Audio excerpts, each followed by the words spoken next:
Secretary of Education Betsy DeVos made some statements about undocumented immigrants that shocked many last week. Ball State University is now overseeing the education of an entire public school district, and a county in Kentucky is trying to battle back a state takeover.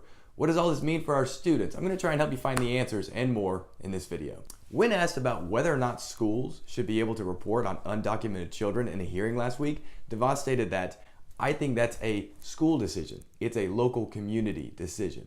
Inside the school, if a principal or a teacher finds out that a certain child is undocumented or his or her family's members are undocumented, do you feel that that principal or teacher is responsible to call ICE and to have that family reported?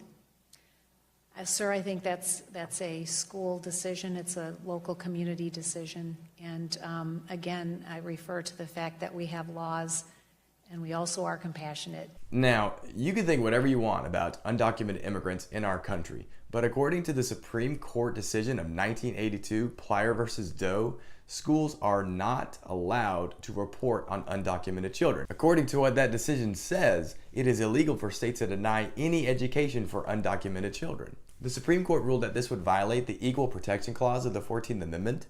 They also reasoned that the illegal child of today may become the legal child of tomorrow.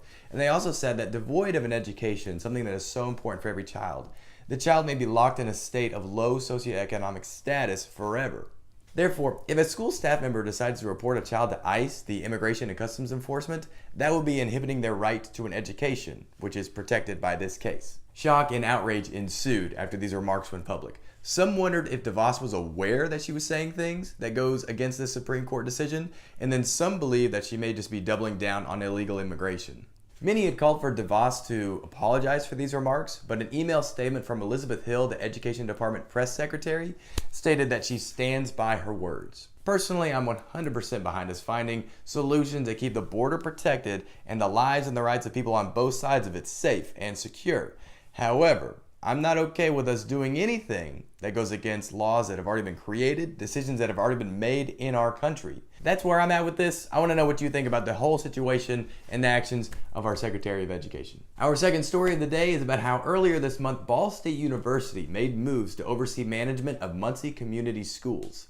Ball State has called Muncie home since 1918, back when it opened to train teachers. It has since grown to provide a multitude of options for college students, but Teachers College is still providing excellent resources for educators and training for teachers. Ball State has actually been involved with a lot of the charter school development in the state. It is overseeing the application and monitoring process for these schools, providing accountability. Apparently, due to declining enrollment and financial struggles, the MCS found itself in need of help.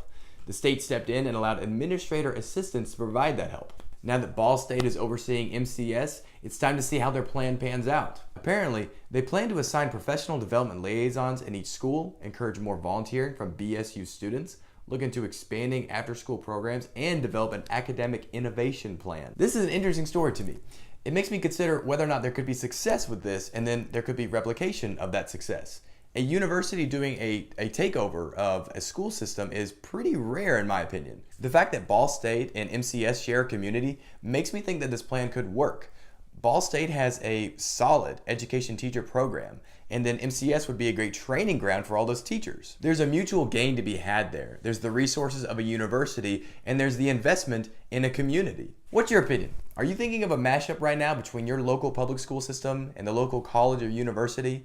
Does that mashup kind of frighten you, or do you think it would be really beneficial? Let me know. And that takes us to our third story of the day. Those in charge of MCS must have known that they prefer a state university takeover rather than a state takeover.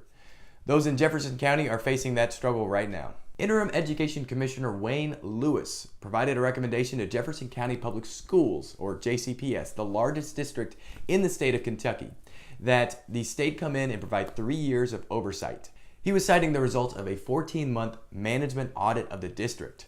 This audit revealed that the problems in this district were too insurmountable for the district to solve by itself. These problems included a flawed system to investigate and account for physical restraints of students, poor achievement test scores, and a student assignment plan that has a distinct negative impact on the most vulnerable populations of JCPS students. The Jefferson County Board of Education voted unanimously to appeal this recommendation. If they are unable to appeal it, then Lewis will step in, the board will lose its power, and he will have ultimate control over JCPS.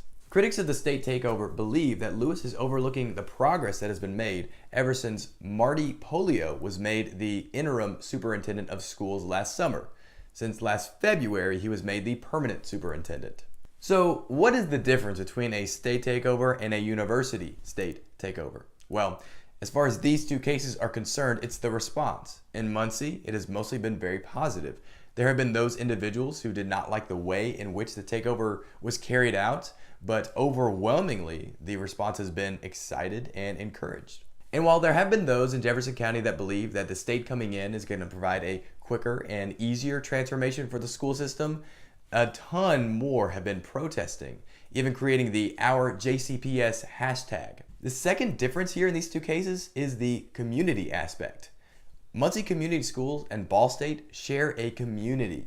They share the same zip code. They share the same Pizza King. This makes assistance seem like it's coming from a place of mutual benefit, from two institutions who know each other very well in Muncie, Indiana. But in Jefferson County, we have those who believe that this is almost like an invasion. Now, the community aspect aside, only time will tell if either of these school systems improve based on recent events. Do you think that the Ball State takeover of MCS is going to prove to be something beneficial? Do you think that the state should honor the wishes of the citizens of Jefferson County and back off? I personally see the benefit of having educators from Ball State being able to be involved in what's going on in Muncie Community Schools. I compare this to the history teacher that's teaching history to a class in Rome, Italy. If that teacher is not taking advantage of all of the resources that amazingly historical city has to offer, then the students are really missing out on this great learning experience. The same could be said for Ball State and Muncie Community Schools. Perhaps the state stepping into Jefferson County will have the same exact effect as the analogy I just presented to you. We'll be following these two stories as they develop. Again, I'd love for you to join the conversation. Last week, my video covered teacher protests. You can click this link right here or wait till the end of this video to be able to see that. This week, I've had the privilege of sitting down with a couple awesome educators and recording a couple podcasts. One is with Christopher Morris, who is a teacher consultant and founder of the Morrissey model. The other is with Michael Henry, a former teacher and a small business and entrepreneur consultant who is now running for Hamilton County Board of Education District 6. Links to both of those podcasts will be below. Thanks for watching. It's been real.